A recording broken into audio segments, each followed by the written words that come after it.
The Mexican War of Independence by Chakradar, Michael, Akshara, and Tame.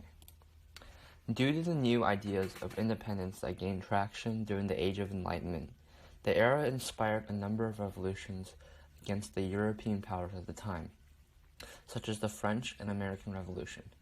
Because of these major successes, the early 1800s saw the Mexican War for Independence, where Mexico had its own revolution against Spain. Additionally, Napoleon's invasion and occupation of Spain destabilized Spain's power, so the people of Mexico took it as an opportunity to strike against their leaders. The armed conflict would last for over a decade, finally ending with Mexico ridding itself of Spain's rule. Free of the royal government that had been controlling their affairs for centuries, Mexico would work to create its own republic and set its own legislation, such as abolishing slavery. It all started on September 16, 1810. Miguel Hidalgo y Costilla, a Catholic priest, launched the Mexican War of Independence with the issuing of his Gritos de Dolores, or Cry of Dolores. The revolutionary tract called for the end of Spanish rule in Mexico, redistribution of land, and racial equality. After some initial success, Hidalgo was defeated, captured, and executed.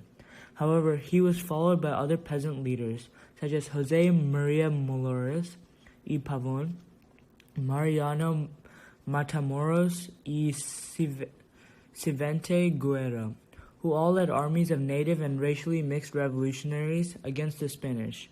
Following this, the Hidalgo revolt touched off the army insurgency for independence, lasting until 1821, known to us as the Mexican War of Independence. The starting and most known battle of the Mexican War of Independence is the Hidalgo Revolt.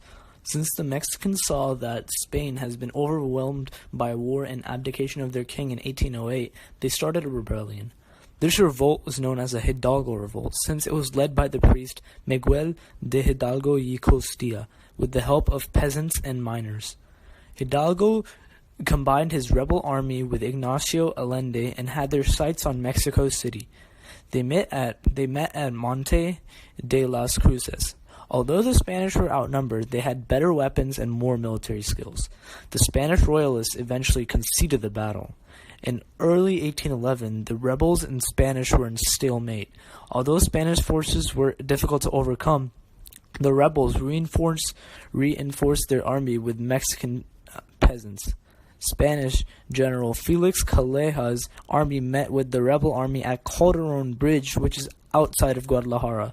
This was another royalist victory.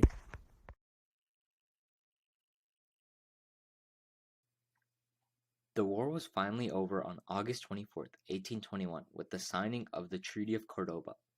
With the newfound independence of Mexico, Spain became a much smaller player in the world and lost its status as a global superpower. Spain lost access to a large labor force and a vast variety of North American crops and goods. While Mexico became independent, it was unstable. The republic ruled without a monarch was inefficient and stirred many problems. Mexico had a ruined economy and drained resources. Tejano population in Mexican-owned Texas was greatly decreased as most fled or were killed during the war with Spain.